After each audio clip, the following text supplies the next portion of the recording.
Hello, and thank you for joining the Aaron Werner podcast on iCode Media. Today I talk with Katie Lauver about an article that she recently wrote in the Optical Women's Association about her experience and overcoming challenges. It's called Creating Positive Change in Your Life. It's a fantastic article, and I've had a chance to work with Katie for the last couple of years in her role over at GPN. Fun discussion. Hope you enjoy it. We want you to be part of the conversation by leaving a comment, sharing with a friend, and leaving a 5-star review. And of course, also be sure to support those who support us. In the past, our focus revolved around prescribing MacuHealth or MacuHealth Plus to patients at risk of macular degeneration, while also recommending it to collegiate and professional athletes for enhanced contrast sensitivity in sports performance. However, this year's introduction of the Life Meter has been a game changer. The Life Meter revealed a concerning truth. Many of my patients have alarmingly low skin carotenoid levels, indicating potential deficiencies in essential body tissues like the retina and brain. Supported by over 30 peer-reviewed publications, Life Meter's accuracy, consistency, and effectiveness has been demonstrated across 2,000 subjects with diverse backgrounds. With this newfound insight, I can now have meaningful conversations about carotenoid levels with all of my patients, even those who may seem outwardly healthy.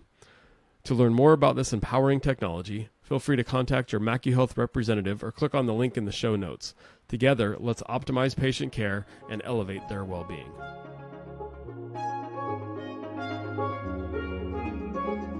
All right, Katie, we are off the cuff. Excited. We've talked about getting you on and chatting for a little bit, and you and I've got had a chance to work together for a number of years now. And I'm glad we made it happen. And before we jump into your story and why I'm excited to talk to you, who are you? Where are you from? Let us kind of give us the peek into Katie. Yeah. Okay, so I'm Katie Lauver, and I currently live in the Blue Ridge Mountains of Virginia. This is where I was born and raised. Spent some time away for a while, about 10 years in Asheville, North Carolina, which is where I started my career in optometry, and moved back just about 3 years ago. So we're back in Virginia. Love being back here. So I'm an optician and got started, it's been 11 years now. So started in Asheville and had no experience with anything optometry related at all, like except for the fact that I wore contacts and glasses. It's literally the extent of it. But got started in opticianry down there, and things have just kind of evolved over the years to bring me to GPN. So I am currently at GPN Technologies, so moved from in the practice to the vendor side, and I am their Chief Revenue Officer, and basically work with everybody from day-to-day, doctor clients to our partners with our vendor relations. Very cool, awesome, and I'm a proud Edge Pro user, so that's not what we're going to focus on today, but that's where I get to work with you and chat. And I will say on the business understanding metric side, you are a wealth of knowledge and a genius. So I've benefited greatly from getting to work with you, and I know others have as well. Thanks.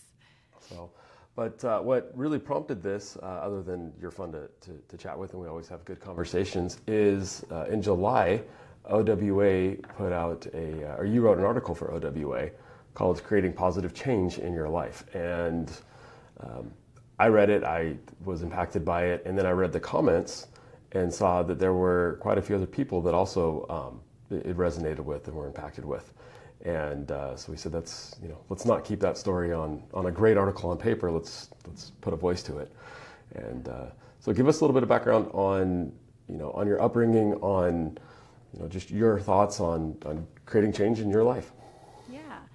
So I wrote that article because I feel like one area that we are lacking, if I can say, a little bit in the optometry industry is that kind of realism with where people have come from, what people's backgrounds are, but also just being very real about mindset.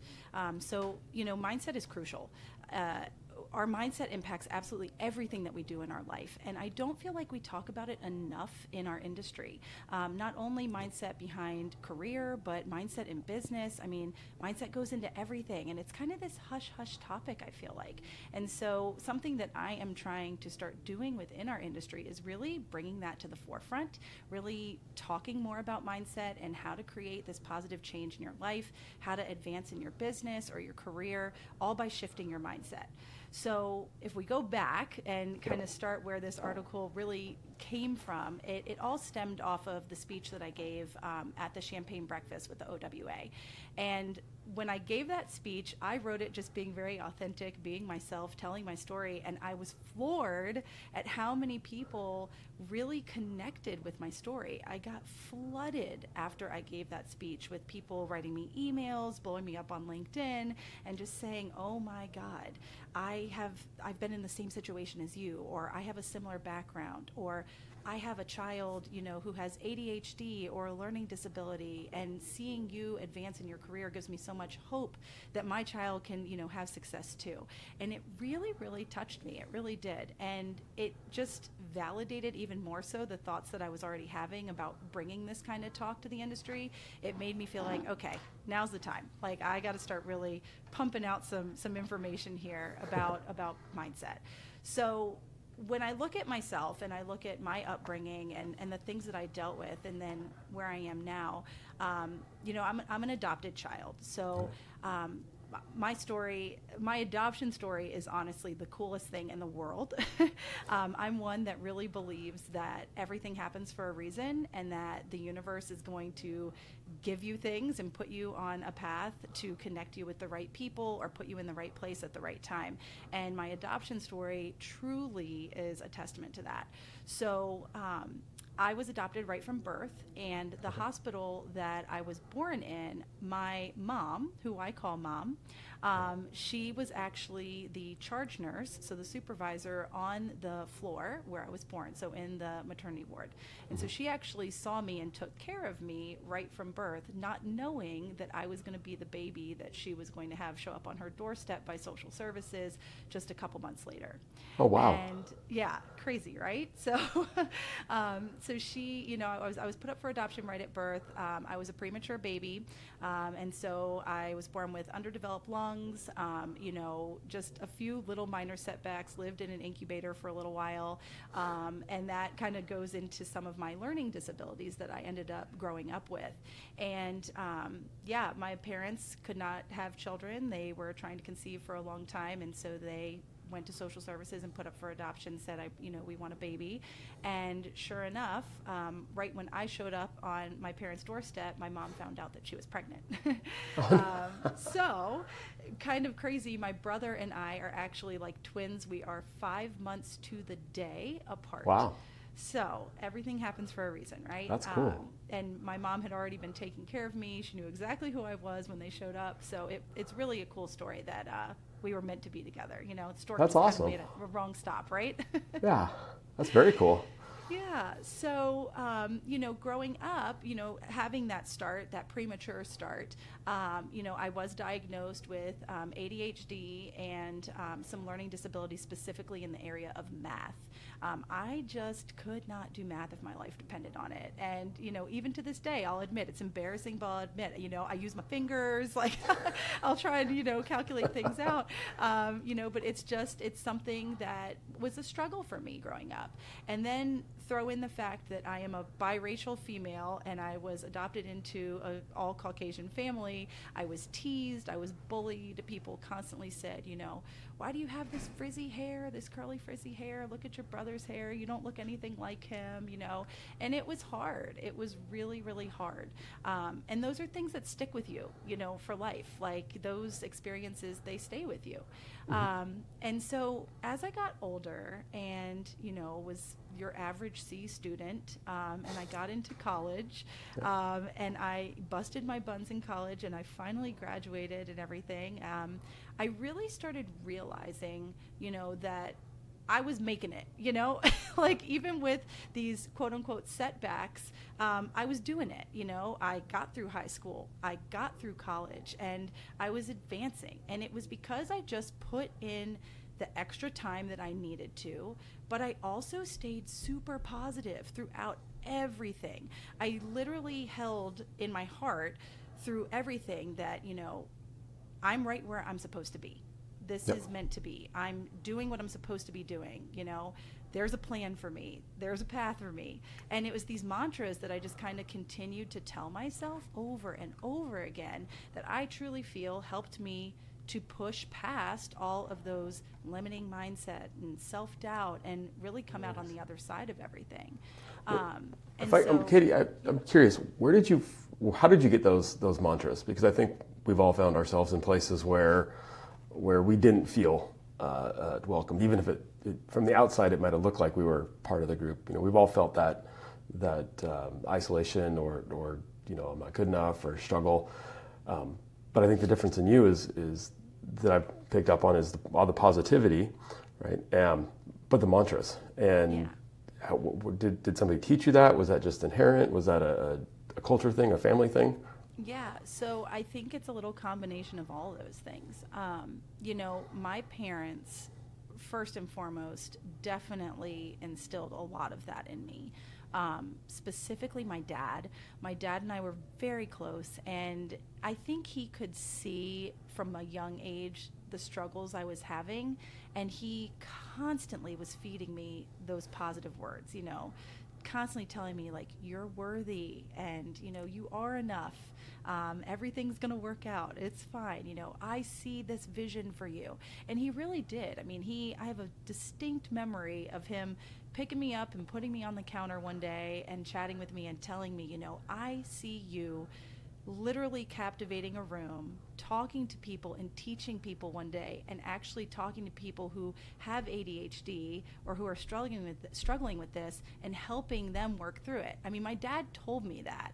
And now it's crazy that here, years later, there are aspects of me doing that, So I think a lot of it was upbringing, and then just my own kind of take on things, my own research and study, constantly reading the positive quotes, looking them up online or pulling out a personal development book.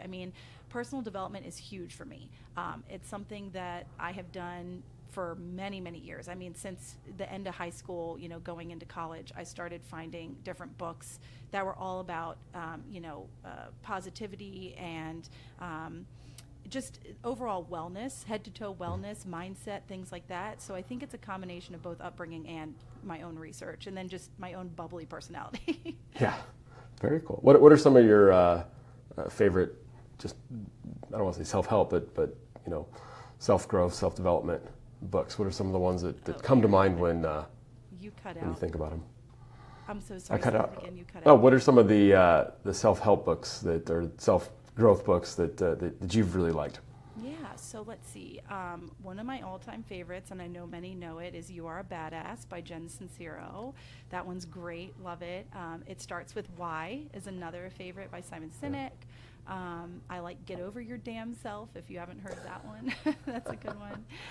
Lots of Rachel Hollis. So the typical ones.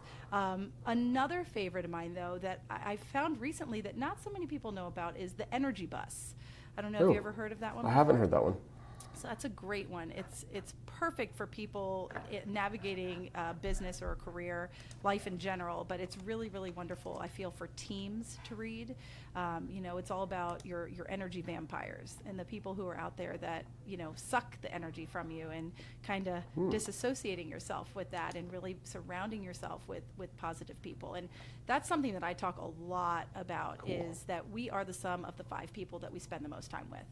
And if you're spending your time with people who are negative, those Debbie Downers of the world, that's what you're going to, be putting out, and that's what you're going to be like sitting with every single day, is this negative mindset. But if you're surrounding yourself with people who are really achieving, they're going for gold every day, they're super positive no matter what, that's what you're going to be bringing into your life. So it's really important to make sure that, your crew is positive and not so negative all the time. Cool. I'm excited to read that one. It's a good one. Yeah. Awesome. So I got us off track a little bit. So you made it through college. Yeah. And got through college, finally graduated, all the things. Yep. And like I just said, pushed past the limiting belief that I had around school. School was a struggle for me, if I'm being honest. It was hard. It was hard for me to stay focused and to get through it. I was really great, at all of the extracurricular activities and really good with the creative stuff like art and English, but science, math, all that just wasn't my strong suit. But I got through it. And once I was done with that, I actually got my degree in psychology with an emphasis in child and adult development. And I spent my entire senior year really focusing on the next step, which for me, original plan was going to be to get my master's and do clinical psychology, specifically working with children. Oh, cool. And I wanted to do that just because, again, of my background, having ADHD, having a learning disability, coming from, this adoption story. I really wanted to work with kids who were similar to me and who might be struggling and need a little support. But I just realized out of nowhere one day that wasn't exactly what I wanted to do. I just kind of woke up one day and said, I don't know if this is really what I want to do. After, of course, I had written my thesis and followed a child with Asperger's for a year and did all this study. I just decided I wanted something different. So instead, I went on to become a preschool teacher. I taught preschool and pre-K. And I did it for years, but my position in the private institution that I was working at was a little bit different than a typical teacher role. Because of my background and my education, I actually worked with the state, and I worked with all the children who had IEPs, children who had disabilities, whether it was learning or actual physical disability. I had, children in my class that had feeding tubes and, braces on their legs or hips and severe learning disabilities. And so I would work with their state-appointed aides to make sure that they were getting, the care that they needed in the classroom, the attention they needed, the education that they needed on their level, et cetera. So I did that for a while, and then decided if I was ever going to have kids, there was no way I could teach preschool for the rest of my life. Yeah. And then go home to my children. So decided it was time for a career change. And so cue opticianry. And so I was nannying for a family privately, a family of 3. And during that time, I started getting on Craigslist. So this is back in the day, when Zoom wasn't a thing. Craigslist was where you went. You didn't go to Indeed or anything like that, or Monster.com, So I got on Craigslist. I started looking for jobs. And I saw one that said optical sales in Asheville, North Carolina. And I thought, well, I'm good at talking to people and I'm good at sales, maybe that's what I should do. So I, wrote an email to Dr. Larry Golson and I said, hey, I'm interested in this. Here's my resume. And he wrote me back and said, let's schedule a Skype interview.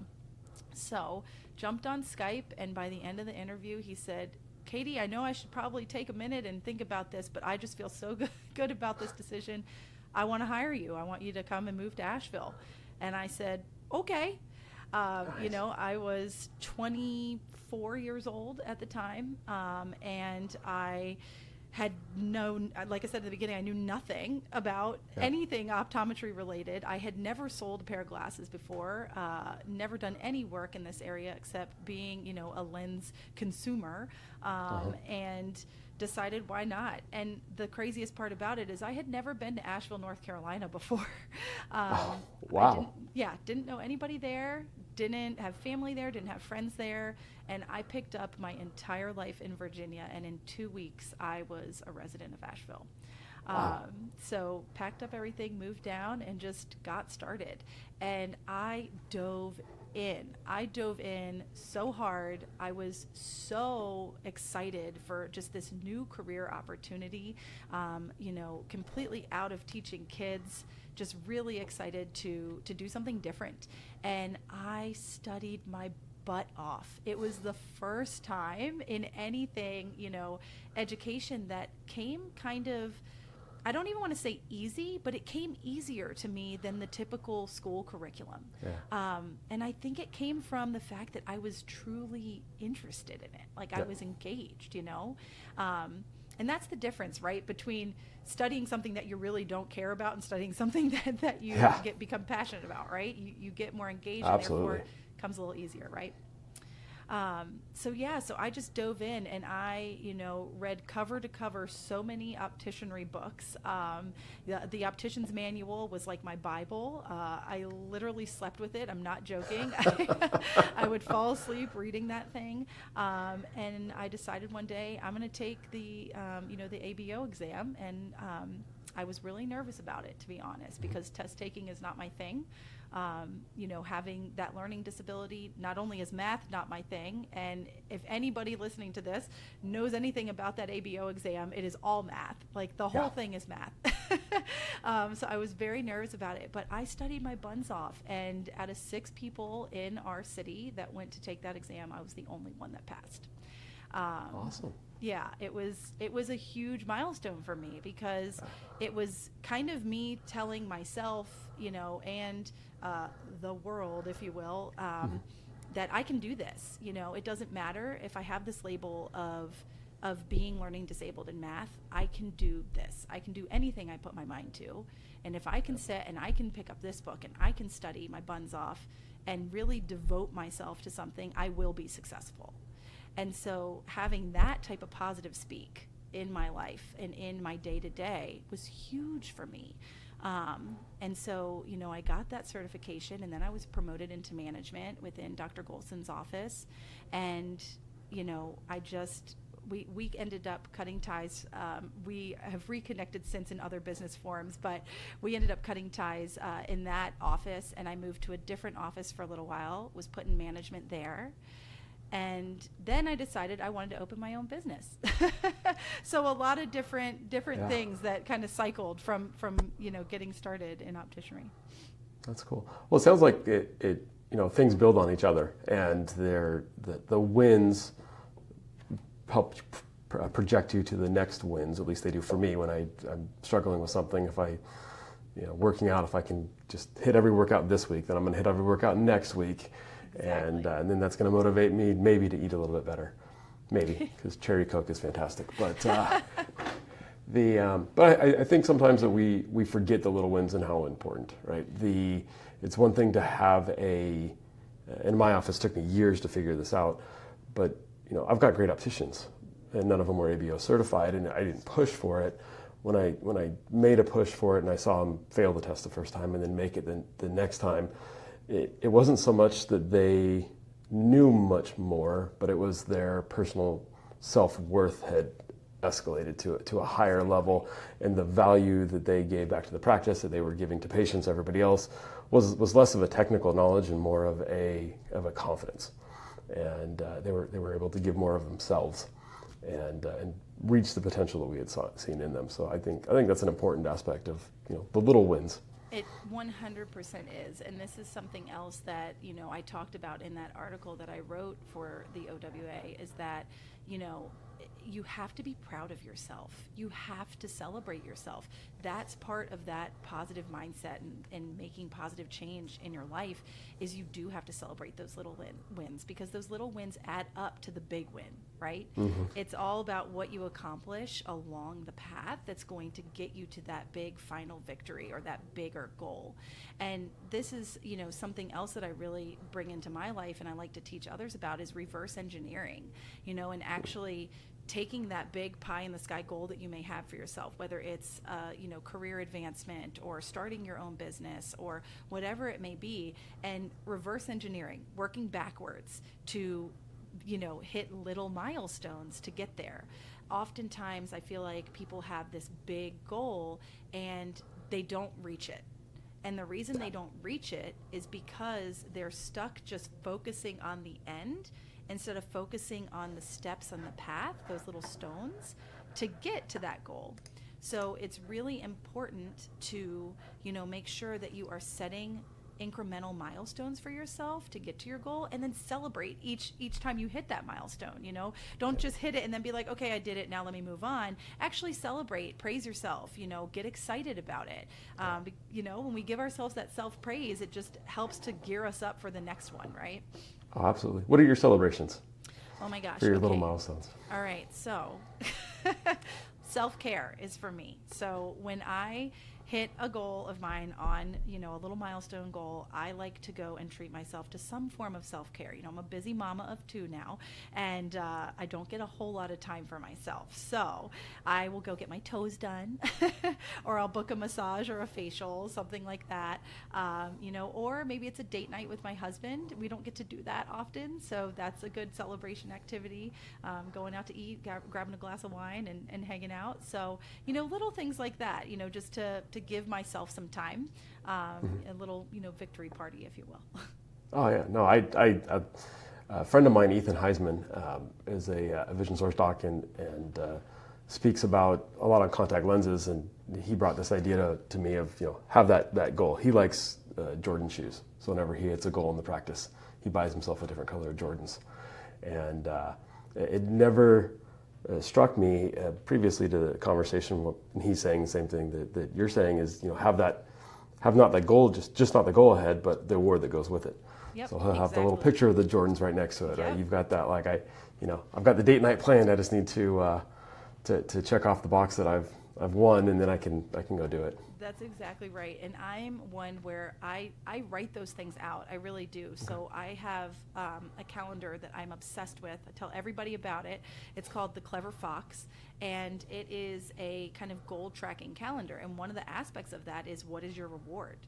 What That's are you cool. giving yourself at the end of this week if you hit these little milestones during the week. And I'm really big into sticky notes. I mean, you can't see it, but all across my computer right now, I've got sticky notes everywhere that have, different things. What is the reward going to be? Positive motivational quote over here, just different things to kind of keep me going. You have to put those reminders around. So, no, that's cool. I love that. And you had talked about, both here and in your article, about being proud of yourself. And what struck me when I read that, because being proud of yourself is one of the section headers in big and pink, but the first words after that in the sentence is give yourself grace and compassion, which sometimes in my mind I'm thinking proud, the boastful, the big, football proud, which is far from grace and compassion. So how do you see those two, or those three rather, all, working together? What does that graceful, compassionate pride look like? So, Aaron, I hate to do this. You cut out again. I don't know if you asked another part of the question there. Oh no. Oh, there you go. You're back. You cut out. I'm back. I'm Must sorry. be the Wi-Fi here. I apologize. No, it's no. okay. So you talked about being proud of yourself, and in your OWA article, being proud of yourself is one of the section headers, really big, bold, and in pink. But right underneath it, it talks about giving yourself grace and compassion. And so I think those grace and compassion sometimes in our minds stands different to the boastful pride that we like to think about, right? The football player, the athlete that's pounding their chest type of pridefulness. So in your mind, how do you marry pride and grace and compassion all together? Totally. So I think it's really all about, okay, let's say you have this goal and you get to your first milestone and you miss it. Give yourself some grace. Understand that just because you missed it right now doesn't mean you've missed it forever, right? That's the grace and compassion that I'm talking about.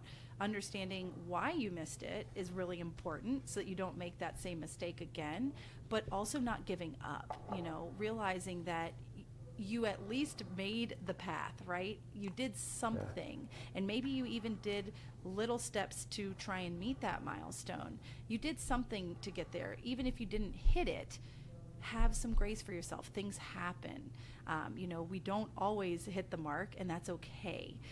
Be proud of what you did do is the most important thing. Be proud of how far you did come, and then get right back on the horse and keep pushing forward. I mean, there's so many times I think in my life where I failed, or I made a mistake, and I certainly didn't say, okay, well, that's it. I'm done here. My work is done. Instead I said, that sucked, but I'm going to dust myself off and get back up and keep going. And there's no reason to stop, just because I missed the mark once doesn't mean that I give up. I keep pushing forward because that bigger goal is still there. It's still waiting for me to achieve it. So let's go, So yeah, I think just kind of having some compassion for yourself and really celebrating how far along you came. And then, just continuing on the path. Yeah, I like that. It's funny, in grade school and college, we would get excited, or at least I would, when I got a 85, 90% on a test. Yeah. Right? Well, that means I failed 10% or 15%. Yeah. But I celebrated the 80%, yet on my workout calendar, if I don't hit the 5 workouts that week I was supposed to, it's black and white, I failed. I might have only did the 4 out of the 5, but I didn't do the week. So it's interesting to me how sometimes in our minds where we celebrate the incremental successes and where we hold ourselves too accountable. Yeah, nope, exactly. So important. Yeah, no, I love it. So how did you get to where you're at now with GPN and metrics, and then the powerhouse that has become within our industry? Yeah, so like I was saying on this whole, optical journey that I was on, when I stopped managing, basically what happened is I had managed at Dr. Golson's office, and then I moved on to another office and was managing there. And I kind of had this revelation that I wanted to do something on my own. And so I'm an entrepreneur at heart. Both of my parents, although they had corporate careers, they both had their own businesses as well. And so I just feel like entrepreneurism is something I grew up with, and so it's always been something I've wanted to do, is have my own business. And when I was in Asheville, Asheville is a super crunchy town. I don't know if you know anything about Asheville. Asheville's great. I love Asheville. Kind of hippy dippy, lots of natural medicine, and it was perfect for me because I am an herbalist, and a lot of people don't know that, but I am incredibly crunchy, if you will. We practice a lot of low tox living in my house, lots of natural medicine, all the things. And when I was in Asheville working in the practice, I started noticing that a lot of people were not wanting to take glaucoma drops. They weren't wanting to take, treatment for macular degeneration or dry eye. And it was because they didn't like the chemical, makeup of the products. They just didn't want to put any of that in their body. And so I kind of had this aha moment where I said, what if I created a business using my background in herbalism and my background in opticianry, and I made herbal medicine geared towards eye health? So I opened up my first business called the Herbal Spectacle like spectacle lens. Nice. And I sold eco-friendly eyewear and herbal medicine geared towards eye health and overall wellness. And I decided I was going to get out of managing a practice, and I was going to go to a part-time position at a smaller office. So I found a smaller office in Nashville. I said, I don't want management. I don't want to do any of that. Just want to be a worker bee, because here's my other dream, right? So I started working my business, making products. I had an online boutique. I also sold my stuff at farmers markets locally. I did pop-up markets, and then I had my products in some stores as well. And things were going great, and then GPN fell in my lap. So I got a phone call one day from my good friend Mark Hinton, and he said, Katie, GPN is hiring. I really think that you should call them. And I was like, oh, Mark, thanks for the offer, but I'm doing my own thing. I've got a really good thing going. I'm working part-time with opticianry. I'm really pushing the Herbal Spectacle forward. I'm feeling good about it. And he said, I don't know. I just really think you should call and just see what they're doing. And I was like, okay. And so, I had used GPN's products. So being in the practice, I was an Edge Pro user. Dr. Golson's office, we had the original, what I call now the dinosaur of Edge. We had the original Edge Pro product, and I knew it like the back of my hand. I was the person who was responsible in the practice for using that software and then reporting back to Dr. Golson, everything that was going on in the business, and, telling him different ways and things that we could do to shift buying habits and things like that. And so I thought, all right, I do know this product well. Let me give him a call. So I called them and ended up talking with Jay Binkwitz for a while, and then Evan, and then eventually Ed. Ed was like, the final decision maker, right? It's like if you made it to Ed, you were doing really well, right? So, so I went through the process of interviewing and everything, and found out that what they were trying to do was create a sales department. So, GPN had been doing wonderful just with Evan and Jay kind of pushing forward themselves, selling this product and having a few other internal folks jump in and, do demos and things like that. But they didn't really have a sales department. And so when I came in, I was helping them start the sales department. I really was the sales department, team of one. And I worked very closely with Jay, very, very closely with Jay, to travel all over doing different, shows and pop up little tiny shows to the big shows, and really enjoyed it. And what ended up happening was I was so busy with GPN, I said, it's time to put the herbal spectacle to bed. I just couldn't do both with the way I was traveling. And so I shut down my business legally in 2018, officially joined GPN in 2016, and fell in love with the industry even more. It was like I had that practice experience and I had learned so much in the practice. But being on the vendor side, it was just exhilarating for me. I really loved it. I loved connecting with people and networking. I loved learning even more about the industry from that vendor perspective. But what I really loved was supporting our doctors in the industry, really supporting independent eye care and reaching out to these doctors and showing them the power of metrics and how to utilize metrics in their practice for them to increase revenue. It lit me up, absolutely lit me up. And so, working with Jay so closely in sales and then moving eventually over to our customer success department, I was able to connect with clients even more in that role.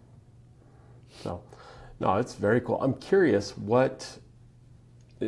working on the vendor side after having worked in practices for a long time, was there anything that surprised you when you started working closely with different practices, things that they knew well, things that maybe they didn't know well, things that, aspects of their business that they really had a good hold on or maybe didn't have a good hold on?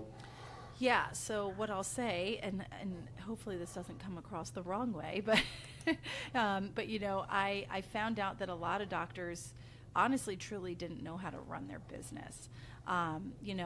Diving in on that customer success side of the business and really then educating doctors more than just selling them the product, but getting into their business and seeing, what they were doing, how their staff were performing. I just found that a lot of them, first and foremost, they never had used metrics before to run their business at all. And therefore, they didn't really know what they were doing. They didn't know how they were performing. They didn't know how to take data and then move forward in their business, advance their business. They just didn't have those steps of, okay, now this is saying this software is telling me, that I have X percentage of capture rate with my frame sales, but what do I do next? Yeah. So I discovered that a lot of doctors just weren't very educated in how to actually, run and manage the business side of their practice. They were great at, being a doctor, but when it came to running the business, there really wasn't a lot of training there. And I found from more and more doctors talking to them about that very candidly and transparently, literally what people would say is, yeah, I go to school to become a doctor, not to become a business person, Yeah. I don't think anyone would argue what you just said. And we can argue whether it's school's responsibility to teach students that or not. I think school's job is to teach them to be a doctor and pass boards. That's what I paid school to teach me to do. And we learn the business on the side. And in fact, I don't think it's changed much since I was in school, and certainly not much since my dad graduated. And which is why even at Vision Source, I'm here in Houston because we're putting on classes about teaching, how to run business, and a lot of it is the metrics. What I found personally, and I'm curious if you see this, is I was very numbers driven, and I like numbers, I like math. So I would get into the metrics, but I would get too deep into the weeds. Yeah. And I didn't do a good job of understanding the emotional side, so there's facts and feelings. And so I would get way into the facts, and I couldn't see the forest through the trees because I would get hung up on a few little details, where a lot of my staff would manage based upon how they felt. Yeah. They use words like, I feel like we're doing this, or I feel like we're not doing that, and we need to change. And they had very little evidence to back up their assumptions. And what I learned working with you all is I could take the important facts and then what those meant. So just not looking at individual facts, but looking at relationships, and then how those relationships of the facts were affecting the emotion of the practice, the culture of the practice, the sales of the practice. And I didn't need to go from 0 to 100 overnight. I needed to increase my capture rate by 5%. Yep. I needed to do this by 5%. And those little changes made us more successful financially, but more successful culturally as well. 100%. And this is something I talk to doctors about all the time. Exactly what you said. You do not need to go like 0 to 100 to see big change in your practice. You honestly should take it slow, because first of all, and I can speak being an optician in the practice and then being on this side of it, if you go to your staff and you instantly say like, okay, we're changing everything today. Like starting today, we need to increase our capture rate. We need to be selling more premium AR. Like, why are we not selling high definition, progressive lenses? Why are we still selling standard? I mean, if you just go in and you rip everybody apart, it truly does affect the culture. It makes everybody feel bad about themselves. It makes everybody feel like they're not being successful. They're not doing right by you as the practice owner. And it can be really detrimental to the morale of your team. And so coming like hot out the gate, once you get a software like Edge Pro and you start learning about the metrics, and just pouring that all onto your team, it's a big mistake, a big mistake. And so, making those tiny incremental changes, like what we were talking about earlier, having your big goal. So if your big goal is to have, a 90% capture rate with premium AR, what do you need to do to get there? So let's first take a look at our staff. Let's look at everybody. Who's doing really well with premium AR sales? Okay, Sarah is. Well, what is Sarah doing? How is she talking to patients? What is she doing? Is it just that she's doing really well because she's actually the main optician and our numbers are higher because she's working with more people? Or is it an even split amongst 4 opticians and she's killing it because she's having a really good educated conversation with the patient? And so I think kind of digging deeper into the statistics and finding out what's making them up, right? Like what is actually happening in the practice to make the numbers appear the way that they are, and then tweaking it from there. So there are tiny things that equate to bigger things down the road that you have to do when you're making shifts in your practice after looking at metrics. And those tiny little milestone goals are huge for your staff when you actually get excited with them. So one thing that we used to do is literally, and it sounds so small, but it's huge, but we would post, no joke, a $20 bill on the whiteboard in the back of the break room. And it was like whoever sells the most premium AR today gets the extra $20 in their pocket when they leave, right? And so we would have these little mini contests, and like, $20 isn't a lot of money, but it's $20 extra, and it gets people excited. It gives them something to look forward to, to go into the day with. And so, having these mini challenges based around what metrics you're seeing or what you want to increase in your practice is a super fun way to engage your team, boost morale, and make them feel good that they were successful, right? So that feeling aspect, like make them feel good that they're successful in their day. That's super positive, and it's only going to make them feel like they can do better the next day, right? And the next day. So I think that that's huge too. I think a lot of practices forget about that. I think they forget about really encouraging their team members in a positive light to be more successful. And it's a win-win for everybody, right? Like it's a win for the practice, it's a win for the practice owner, but it's a win for that person too, because they feel like they've accomplished something.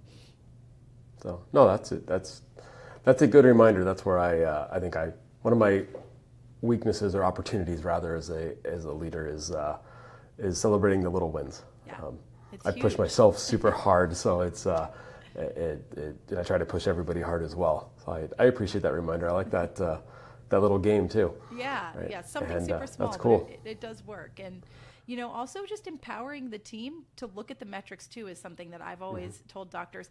A lot of doctors are nervous to do that. A lot of doctors are like, oh, I don't want them to see my numbers because, they're gonna see the total revenue coming into the practice and they're gonna immediately think, well, why aren't I getting paid more? And my whole thing is that's an educational conversation right there, that like you got to turn the lights on, right? Like you might see this money coming in, but there's a bunch of expenses, right? And so I think it's a way to educate your team about how the business is ran. Because once again, when you're including them in that conversation, when you're actually explaining to them how a business works and showing them their performance on paper, showing them, the metrics, involving them in it, that's when you're going to start to see change. If they don't know what they're doing, how can they improve, right? Like if the team doesn't know the score, everybody's out on the basketball court and they don't know the score, how do they know to push harder for that next play, right? They don't. They have no idea. So by really engaging them and encouraging them through these metrics, you're going to see an increase in revenue in your practice. You just have to be more transparent. And I think that that's something that we really lack in a lot of practices, is that transparency. Again, couldn't agree with you more. While we were talking and I was listening to you, I thought of two things that personal to the practice. One is we had it's been a couple of years, but I had two opticians, and they were very different individuals, and they both complained to me about the other. And one of them said that she was fantastic, very fashionable, very stylistic, and her sales were off the charts. I mean, multi-$1,000 sales were not unheard of by her at all. And she was upset because her coworker just didn't really sell high-end fashion, luxury fashion. The other coworker would complain because he would sell very core products, but he would have way more sales than his coworker. And so I sat them both down one time and I pulled up Edge Pro, and they've all have access to it. I believe in transparency. They were down to, on a monthly basis, they were down to within $100 of total revenue with each other. Right. And which blew both their minds because they both thought they were better than the other. And I just said, well, if you would be willing to, the high-end sales, if she could get past her own, unrealized, perceived kind of block against selling something that might be core. Yep. And because she didn't realize she was doing that, I just said, look, all your numbers are super high. You've got to come down here a little bit and be okay with somebody who doesn't want to spend that much money. Like Exactly. They don't need it. And the other guy said, you need to push just a little bit harder, right? And just push people a little bit. You'll both do better if I can put both of you in a blender. I was just about to say, if they could train each other, to do what the other one's doing, it'd be skyrocket growth, right? It'd be skyrocket, which it did for a while, and until one of them moved away and moved on with, their family just left the state. But it was interesting because the facts were able to get us to a point that conversation and emotion never got us to. And the facts were hard to swallow for a little bit. I think they both had a gut punch they weren't ready for. Yeah. But the outcome was significantly better, and so they got to learn about themselves and what they do well, and then where their opportunities were. And then you talked about transparency.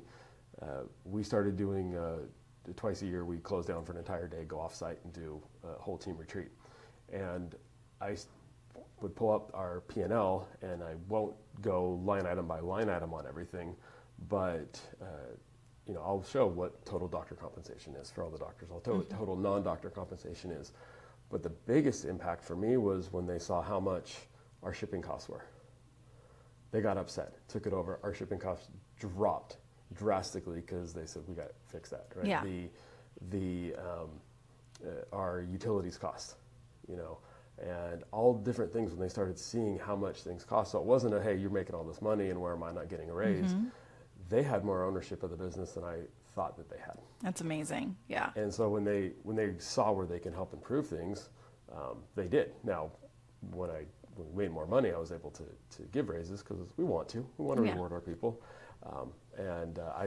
I was holding them back by not giving them the opportunity to see where we're going. And I think that, so now it's just a constant, hey, where we're at, how's the numbers tracking? What's costing us more? How can we adjust? Yeah. No, I love that. I love the transparency there. It really does go a long way. Yeah. Well, we want them to be part of the business, but they can't be part of something they don't know about and they don't understand about, and you can't affect something that you can't measure. Exactly. Yeah. Exactly. Yeah. I can't lower your IOP in glaucoma if I don't know what your IOP is. Exactly. So, no, it's a lot of fun.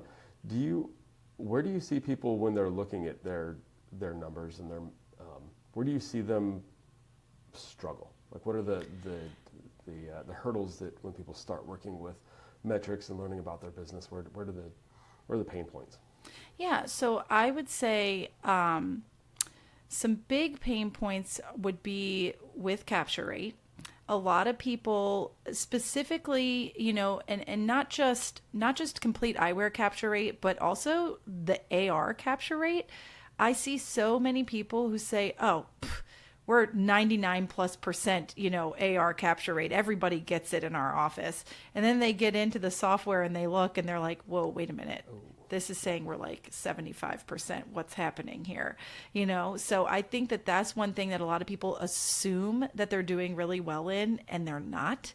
And then the other struggle area that we see a lot of is patient-owned frames. So lots and lots of practices struggle with having patients put lenses into their own frame. And in both of those situations, I really feel like that is an educational conversation. I really think that's where the optician and also the practice owner need to really hone in on talking about why you want to get a new frame, the warranty, the backup pair, all these different aspects. But then with AR, also just kind of like, either having that educational conversation about why you need AR or just bundling it into the price. We don't have to make it hard. That was something that we did in our practice. We didn't have a conversation about AR.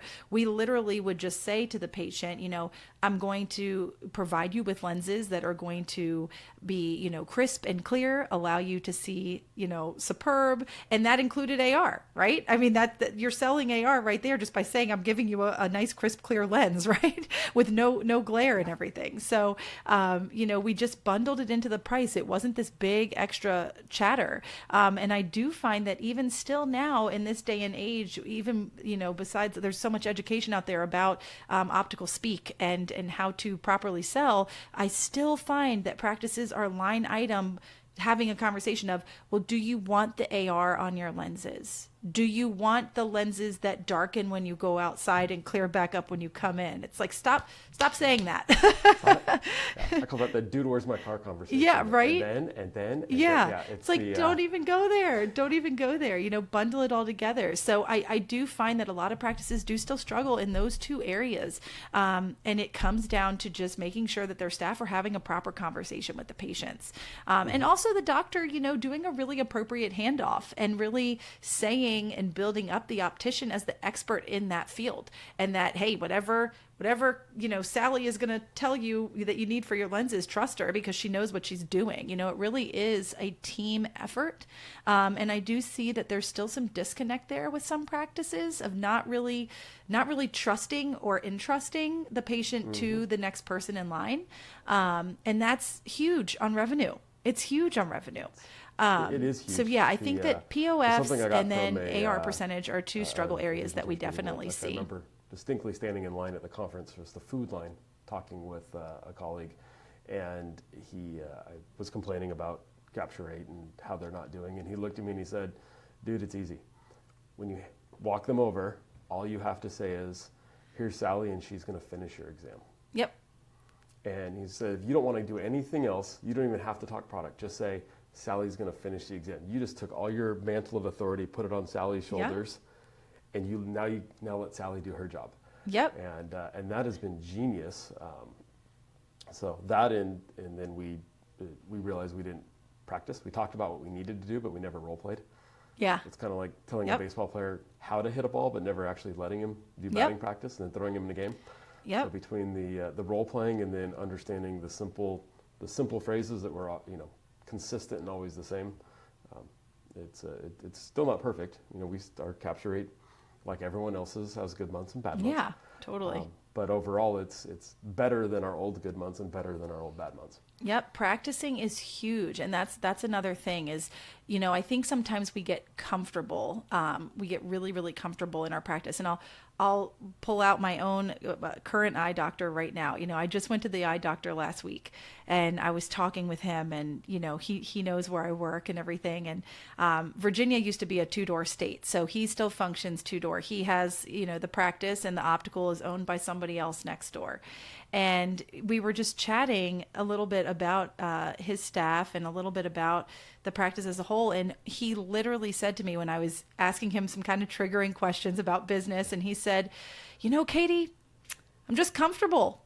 I'm just comfortable sticking where I am. And I do hear that often from doctors that don't want to look at metrics, they're just comfortable. But I encourage everybody to get outside of that comfort zone, like think about what could happen if you just stepped a little bit outside of that comfort zone. If you had a conversation with your staff about their performance, and not in like a demeaning way or like an anger way, but more of like an educational way, right? An uplift of, what can we do as a team, to really grow this and advance this practice, advance the business together, making them part of it, I just think that's huge. But I do find that often people are comfortable and therefore they don't push the boundary. But I just think of all the potential that could happen if they push just a little bit, Well, what about this for those that are comfortable?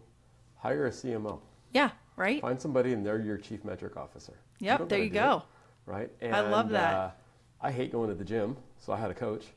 And then, thank the Lord for Peloton. Yeah. There's nothing like Adrian yelling at me, telling me to do one more push-up. Yep. Right? And that dude can motivate like nobody else. Yep. And, and if I'm really having a bad day, then we jump into a Jess Sims workout, and I'm crawling back upstairs. But I think we all need that coach because, the couch is way more comfortable than having to work out. So somebody yelling at me because I'm not self-motivated enough to lift up some weights. To have the doctors come, we don't have to do it all. I think that's the other misnomer that we have in private practice and entrepreneurship is I got to do it all and I have to wear these hats. And at first it's a source of pride. Yep. But then I just think it's an exercise in futility. Yeah. No, it's so true. And I was just actually having this realization for myself. I was working with a corporate coach, and I was having this kind of another aha moment just a week ago where I realized that I am one, and most of us are, that if we're successful, we do have that sense of pride, right? Where we want to do it all because we want the praise or whatever, we want to continue for people to say like, great job, Katie, like you did this or whatever.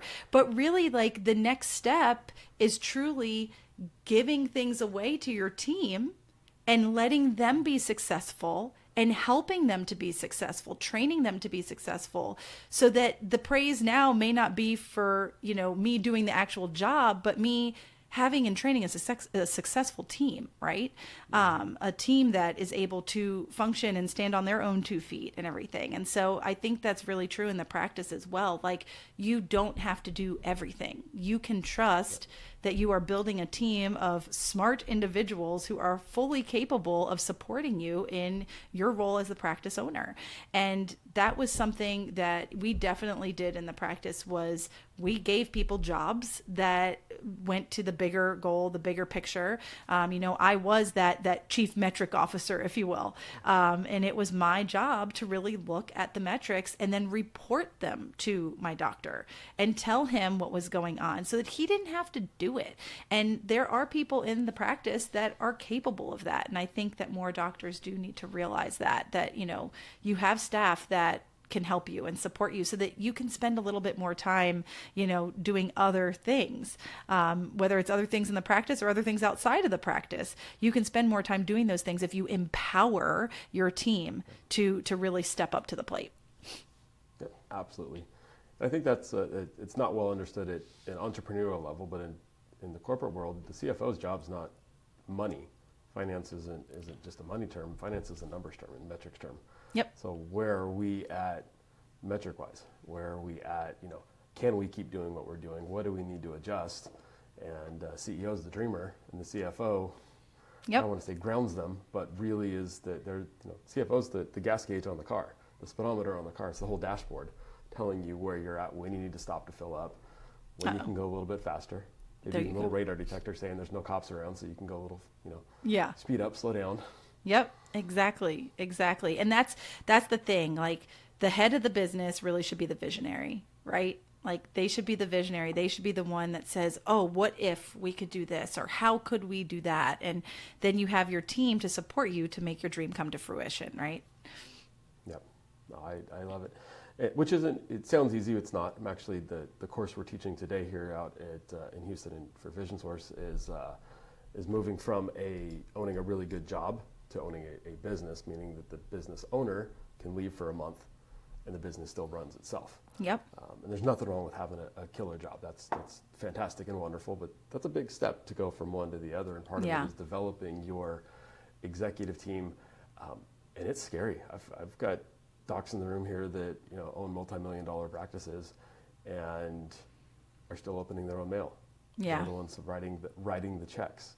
Yep. And they're overwhelmed, saying, "Help me." And we say, "Well, here's what you have to do. Here's how you bring people in," but then giving up some of that responsibility and the fear that comes with what happens if they don't. It's a real thing. Holds them back from the fear of what happens if they do it better than you. Yep. But yeah, it's tough, and I think in your article you talked about on the other side of that excuse or that fear is where success is. Yep, it's so true. It is literally waiting for you on the other side of fear. I mean, pushing past that like self-doubt, that limiting mindset, and then also that fear that no one can do something as good as you can. And that's something, like I said, I've had to work on that myself too. Of really saying, my team is amazing. They are so capable of doing things. I don't have to do it all, right? And I do think that we forget that when we're in a leadership role. We forget to really empower the team, and it's so important. It's so important. Katie, this has been fun, and it's interesting when you start getting into, at least for me, when you start getting into the business, how much that parallels life, and how much my life parallels business. And my wife asks how I handle work-life balance, and I laugh because I don't see the difference. My work is my life, and my life is my work. And my family is part of that giant, crazy, enjoyable circle, and it's all together because I enjoy what I do, and it drives me just like being with my kids drives me, and everything else. So, but how many parallels there are between my little metrics on my Peloton app or the different Stravas that I've got in my life, and the metrics at work and what I do with GPN. So it's cool to see how the two work together, and the lessons from one help the other. Yeah, no, I agree. They really do go hand in hand for sure. So cool. Well, I will certainly put a link to the article you wrote in the show notes, because I think it's fantastic and everybody should read it and share it. Thanks. And if anybody wants to get a hold of you, I will put your contact info as well. Awesome, thank you. Down there, because I think that you're one of the, I don't want to say success stories, because I think you've been successful since I've ever met you, but you certainly had an impact on me personally and in the practice, and so I think that others need to have that opportunity to work with you and grow and just enjoy your energy. Thank you. I appreciate that. And I've enjoyed working with you too. Yeah. So great. Well, have a fun rest of your weekend. Enjoy those two little ones. Thank you. And, yes. I didn't hear any yelling, so your husband did a good job. He did a good job maintaining them. They're quiet. So I'm a little nervous, not going to lie, a little nervous. Yes. So very cool. Well, you take care, and look forward to connecting again. Awesome. Sounds good. Thanks, Aaron.